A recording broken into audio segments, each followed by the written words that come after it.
विद्या ददाति विनयं विनयाद्याति पात्रतां पात्रत्वात् धनमाप्नोति धनात् धर्मं ततः विद्या ददाति विनयं विनयाद्याति पात्रतां पात्रत्वात् धनमाप्नोति धनात् धर्मं ततः। तो विद्यायाः फलं निरूपयति। यहाँ प्रसंग है कि विद्या का क्या फल होता है, विद्या को पढ़ने से क्या मिलता है ना। आजकल लोग सिर्फ नौकरी के लिए पढ़ रहे हैं, तो केवल विद्या का फल नौकरी नहीं है। तो विद्या से क्या आता है, तो विद्या से विनय आता है। विद्या विनयम ददाति, सबसे पहले व्यक्ति के अंदर नम्रता आती है। कोई भी किसी विषय का उसे यदि पूर्ण नॉलेज होगा, पूर्ण जानकारी होगा, तो व्यक्ति का बात करने का तरीका बिल्कुल अलग होगा। वो बड़ी शांति से, बड़ी नम्रता से आपसे अपनी बातों को रखेगा और आपसे पूछेगा। तो सबसे पहले नम्रता आती है विद्या से। और जब नम्रता अर्थात जब विनय आ जाता है तो विनयाद्याति पात्रता, और विनय से क्या आता है, विनय से पात्रता, योग्यता। जब आप झुक जाएंगे, नम्र हो जाएंगे, तो आपको कोई भी कुछ भी चीज़ सिखाने के लिए तैयार हो जाएगा।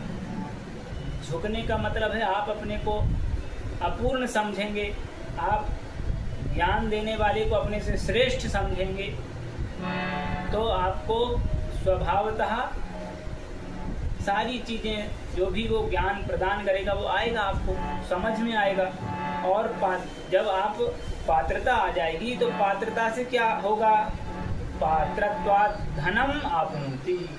जब आप योग्य होंगे तो यह जरूरी नहीं कि आप नौकरी के द्वारा ही रुपए कमाएंगे। नौकरी हो सकता है कि आप नौकरी से कम रुपए कमा सकें। आप नौकरी के अतिरिक्त अपना स्वयं का काम करके उससे भी ज़्यादा रुपए कमा सकते हैं। क्या इस समय जो नौकरी कर रहे हैं क्या वही पैसे वाले हैं? ऐसा नहीं है। तो जो नौकरी नहीं कर रहे हैं, अपना कुछ भी धंधा, अपना स्वयं का कार्य कर रहे हैं, वह ज़्यादा धनवान होते हैं। तो उससे क्या आता है, योग्यता से धन आता है। पात्रता मतलब योग्यता, और योग्यता जब आ जाएगी तो आपके पास धन आएगा। आपको बहुत सारे ऑफर आएंगे, बहुत जगह आपको काम मिलेगा। अपना काम दूसरे लोग भी आपको बुलाएंगे कि आप हमारे यहाँ इस कारोबार को संभालिए, आप देखिए। तो इस तरह से धन आएगा, और धन आएगा तो धन से आप क्या करेंगे, धर्म करेंगे। धन आता है तो धन से जो है भोग विलासिता में नहीं डूबना है। तो क्योंकि आपने यदि वास्तविक विद्या का अध्ययन किया है, क्योंकि विद्या तो या विद्या सा विमुक्त है, जो आपको मुक्त कर दे बंधनों से, जो आपको सारे संकटों से बचाए, आपको वास्तव में जिस मार्ग पर जाना है उस मार्ग पर ले जाए, वही विद्या है। तो इस तरह से इतनी सारी चीज़ें विद्या से प्राप्त होती हैं। तो इसलिए हमें अवश्य ही अपने अपने विषय का अध्ययन करना चाहिए। नौकरी का लक्ष्य बना करके अध्ययन नहीं करना चाहिए। अपने जीवन का उत्कर्ष करने के लिए हमें अध्ययन करना चाहिए, समाज का उत्कर्ष करने के लिए। दूसरा श्लोक जो है,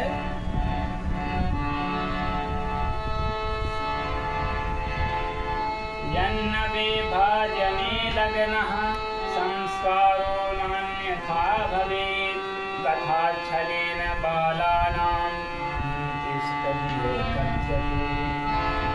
यन्न विभाजने लग्नः संस्कारो नान्यथा भवेत् तथाच्छलेन बालानां तिष्ठति कथ्यते। बता दी है कथ्यते। तो इस दूसरे श्लोक में ग्रंथस्य मुख्यम प्रयोजनम निर्दिशति, ग्रंथ का जो है मुख्य प्रयोजन बता रहे हैं कि जो यह नीति संग्रह नामक आप ग्रंथ पढ़ रहे हैं, इस ग्रंथ का मुख्य प्रयोजन क्या है, क्या इससे मिलेगा पढ़ने से। तो जैसे बोले यत नवे भाजने लग्नः, जैसे भाजने नाम पात्रे, जो नया बर्तन होता है, नया घड़ा होता है, पात्र कहते हैं घड़े को, तो लग्नः संस्कारः, जो आपने उसमें कलात्मक जो आपने चिन्ह बनाए, या कुंभकार जो उसमें चिन्ह बना देता है, तो वो उसका संस्कार कभी जो है उसके पकाए जाने के बाद भी नष्ट नहीं होता है, उसी प्रकार है ना, तो अन्यथा न भवेत्, वो फिर मिटता नहीं है। तत् ये बालानाम कथा छलेन नीति कथ्यते, उसी तरह उस कच्चे घड़े की तरह जो बालक होते हैं, कोमल बुद्धि के बालक भी कच्चे घड़े ही हैं।